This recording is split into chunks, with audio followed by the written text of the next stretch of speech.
कामोठे येथील कामोठे रहिवासी सार्वजनिक संप्रदाय सेवा मंडळ श्री क्षेत्र विठ्ठल रखुमाई मंदिर कामोठे यांच्या माध्यमातून तसेच जिल्हा परिषद निधीतून सार्वजनिक हितासाठी समाज मंदिर बांधण्यात आले आहे।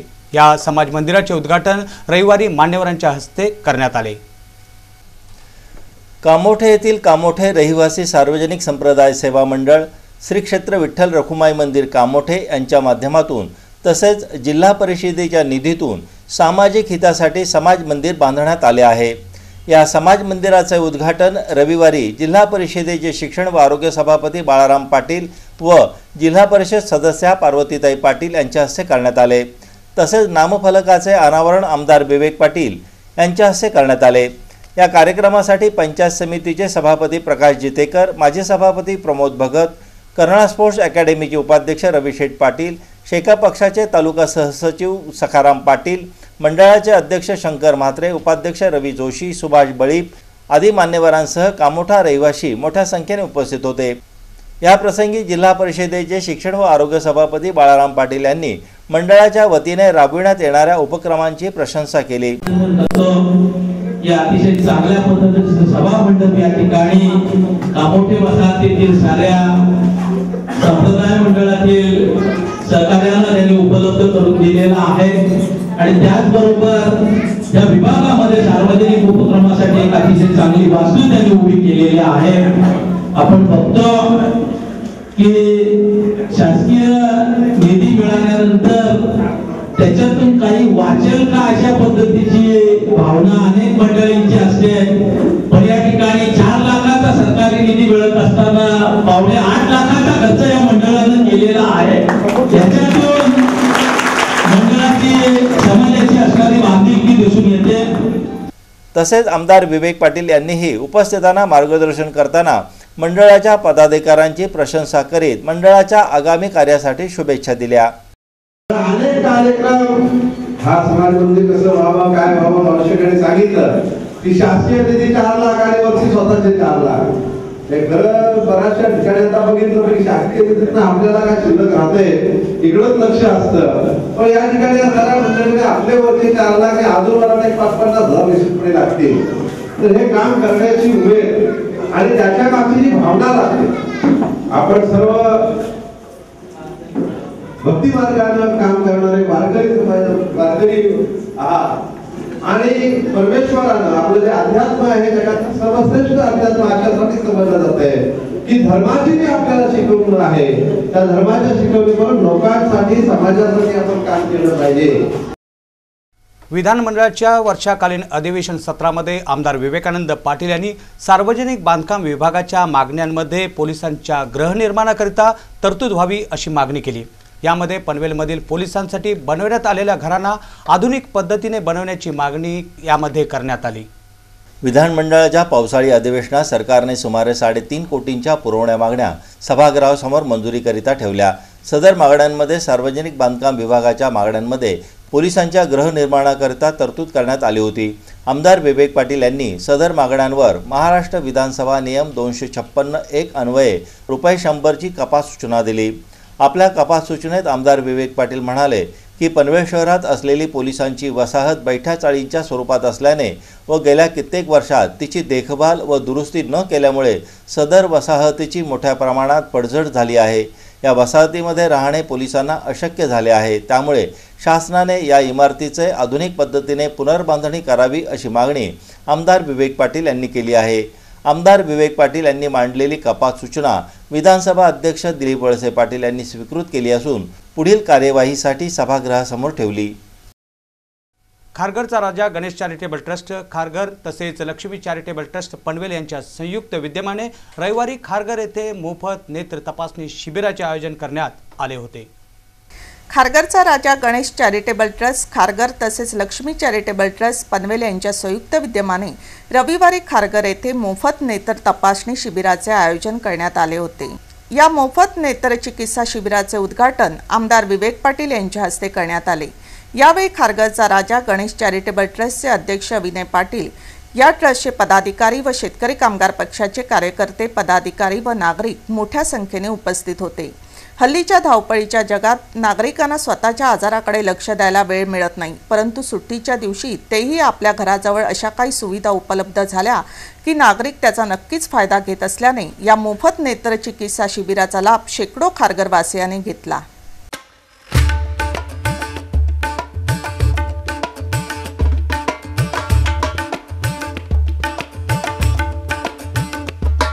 कर्नाळा आजतकच्या बातमीपत्रात पुन्हा एकदा आपलं हार्दिक स्वागत। श्रावणात सणांची रेलचेल असते। प्रत्येक वयोगटाला आनंद देणारा श्रावण महिना आहे आणि सर्वच आबालवृद्धांना आनंद देणारा सण म्हणजे भाद्रपद महिन्यातला गणपती उत्सव।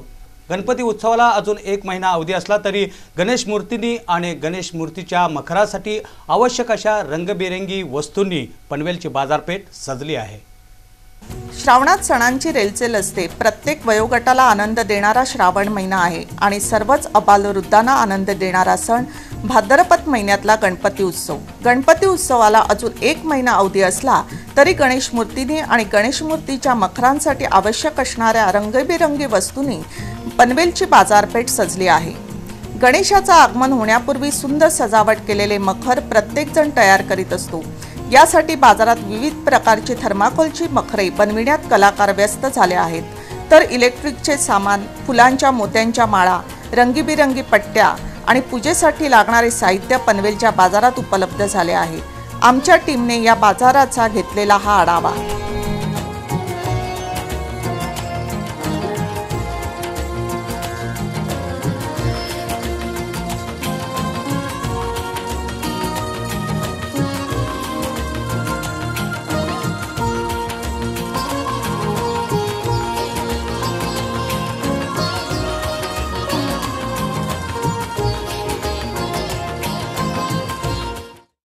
पहिले सीट थर्मोकोलचे 10 रुपयाला मिळायचे, ते आज 15 रुपयाला मिळतात। कारण की प्रत्येक वस्तूची महागाई वाढत जाते। तर पेट्रोलचे बेसिक म्हणजे पेट्रोल वाढले की प्रत्येक गोष्टी वाढत जातात। आज पेट्रोलचा भाव पहिले किती होता? 37 होता, आज त्याची किंमत जवळजवळ 67 झालेली आहे। अशा परत ट्रान्सपोर्टेशनचा पण खर्च वाढतो। पेट्रोलमुळे ते ऑटोमॅटिकली खर्च वाढतच जातो। त्यामुळे आता हे आमचे कलर आहेत, जे आमचे कलर आहेत, या कलरचे पण रेट वाढलेले। आमचे कारागीर आहेत, कारागीरचा पण त्यांचा रेट वाढलेला आहे। थर्मोकोलचे रेट, प्रत्येक वस्तूचे रेट वाढला की ऑटोमॅटिकली रेट थोडाफार वाढतो। आणि ह्यावेळी म्हणजे नागरिकांना ज्याच्या घरी गणेशोत्सव साजरा केला जातो याच्यामध्ये आता त्यांना भुर्दंड हा सहन करावा लागेल। आज किती असेल तरी किमतीमध्ये गेल्या वर्षीपेक्षा किती फरक असेल? माझ्याकडे गेल्या वर्षी जी 1500 जे मखर होता तो यंदा 1700 ते 1800च्या दरम्यान आलेला आहे। थोडाफार कॉस्टिंगमध्ये फरक पडतो, कारण की आम्हाला जागा पण बघावं लागते। हल्ली सगळा हायटेकचा जमाना झाला आहे। LICचे हप्ते, इन्कम टॅक्स रिटर्न आपण इंटरनेटद्वारे भरू शकतो। लाईट बिल, फोन बिल, बँकांचे हप्ते सुद्धा आता इंटरनेटवरून भरण्याची सोय झाल्याने नागरिकांचा वेळ आणि पैसा वाचून खात्रीलायक काम होत आहे। या हायटेक संस्थांमध्ये आता RTO कार्यालयही मागे राहिलेले नाही। हल्ली सगळा हायटेकचा जमाना आहे। LICचे हप्ते, इन्कम टॅक्स रिटर्न आपण इंटरनेटद्वारे भरू शकतो। लाईट बिल, फोन बिल, बँकांचे हप्तेसुद्धा आता इंटरनेटवरून भरण्याची सोय झाल्याने नागरिकांचा वेळ आणि पैसा वाचून खात्रीलायक काम होत आहे। या हायटेक संस्थांमध्ये आता RTO कार्यालयही मागे राहिलेले नाही। पेण येथील RTO कार्यालय पनवेल येथे आल्याने पनवेल, उरण, मुंबईतील वाहनधारकांची चांगली सोय झाली आहे। RTOच्या हायटेक पद्धतीने ग्राहकांना चांगली सुविधा मिळत आहे। आता यामध्ये वाहन कर इंटरनेटद्वारे भरण्याची सुविधा सुरू झाल्याने वाहनधारकांची चांगली सोय झाली आहे। वाहनधारक आता www.mahatrans.co.in या वेबसाईटचा वापर करून वाहन कर भरू शकतात। RTOचे वरिष्ठ प्रशासकीय अधिकारी जिचकर यांनी आमच्या प्रतिनिधींना यासंबंधी अधिक माहिती दिली। त्यामध्ये न्यायालयाने कोणाच्या बाहेरच्या व्यक्तीला जर एखाद्या माणसाचा जो काम घेऊन आला तर आम्हाला नाकारण्याचे काही अधिकार नाही। कायद्यामध्ये सुद्धा एजंटची नेमणुकीची प्रत्येक माणसाला त्याचं काम डॉक्युमेंट्स कलेक्ट करायचं आहे, कुठलं काम सांगायचं आहे, तर त्यासाठी त्याला प्राधिकृत दुसऱ्या माणसाला प्राधिकृत करण्याचे अधिकार आहे।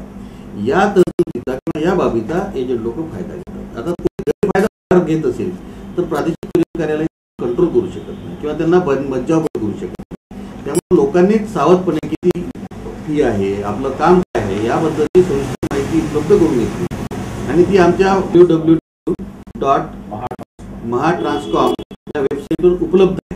लोकांनी माहिती उपलब्ध करून घेतली तर एजंटांकडून जे दुभावणी होते त्याला मोठ्या प्रमाणावर आळा बसण्याची शक्यता आहे. लोकांनी आम्हाला त्याबाबत सहकार्य करावं अशी माझं त्यांना आवाहन. श्रावण महिना सुरू झाला की गणेशाच्या आगमनाची तयारी सुरू होते. सार्वजनिक गणपती उत्सव मंडळांची तर डेकोरेशनची तयारी सुरू झाली आहे आणि गणेश मूर्तिकार मूर्तीवर शेवटचा हात फिरवण्यात गर्क झाले आहेत.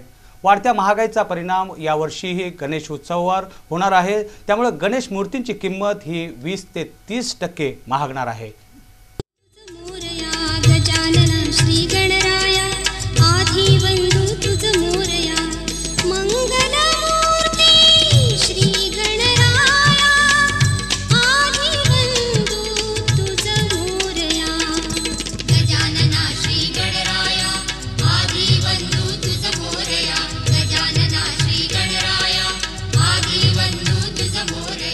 श्रावण महिना सुरू झाला की गणेशाच्या आगमनाची तयारी सुरू होते. सार्वजनिक गणपती उत्सव मंडळाची डेकोरेशनची तयारी सुरू झाली आहे आणि गणेश मूर्तिकार मूर्तीवर शेवटचा हात फिरविण्यात गर्क झाले आहेत. वाढत्या महागाईचा परिणाम यावर्षी गणेशोत्सवावर होणार आहे. त्यामुळे गणेश मूर्तीची किंमत ही 20 ते 30% महागणार आहे. भगवान गणेश सर्व चराचर व्यापून असल्याने प्रत्येक सजीव निर्जीवामध्ये गणेशाचे रूप दिसते. प्रत्येक भक्ताला आपल्या दैवताचं रूप गणेशात दिसत असल्याने गणेश कधी श्रीकृष्ण, कधी साईबाबा तर कधी भगवान बालाजीच्या रूपात मूर्तीमध्ये आकार घेत आहेत. इतकेच नव्हे तर कधी शेतकरी, कधी क्रिकेटपटू तसेच विविध मानवी रूपातही साकारत आहेत. पूर्वी गणेश मूर्तीची किंमत ग्राहक करीत नसत, परंतु आता वाढत्या महागाईने ग्राहकही मूर्तीचे भाव करायला लागल्याची खंत मूर्ती विक्रेते करीत असले तरी गणरायाच्या आगमनासाठी विघ्नहर्त्याच्या कृपेसाठी गणेश भक्त आतुर झाले आहेत. अभी मटेरियल तो बढ़ा है लेकिन 25% 30% इसका भी रेट बढ़ाना पड़ता है ना, बढ़ाना पड़ता है ना. अभी अच्छा. मूर्ति का रेट बढ़ाएगा ना 35%. अच्छा, मतलब मूर्ति का रेट बढ़ाकर आप अपना जो घाटा है उसको मुनाफा में तब्दील कर लोगे. सर ये बताइए कि आज जो आप इतनी सारी मूर्तियाँ बना रहे हो, ये किस चीज़ की बनाई जा रही है? प्लास्टर ऑफ पेरिस की बनाई जा रही है या फिर इको फ्रेंडली बनाई जा रही है? किस चीज़ का ज़्यादा डिमांड है आज की तारीख में? तो फ्रेंडली का डिमांड है, अभी इधर ज़्यादा बनता है प्लास्टर पेरिस से बनता है और शैडो माती का भी थोड़ा सा है. 10-15 मूर्ति भी बनाया है. तो सर ये एक और जानना चाहेंगे कि कम से कम मूर्तियों की कीमत और ज़्यादा से ज़्यादा मूर्तियों की कीमत क्या होगी आपके यहाँ पे? अभी ये देखो 200 से 20-35% आहे. बातम्या अजूनही आहेत, परंतु अल्पशा विश्रांतीनंतर पाहत राहा कर्नाळ आज तक.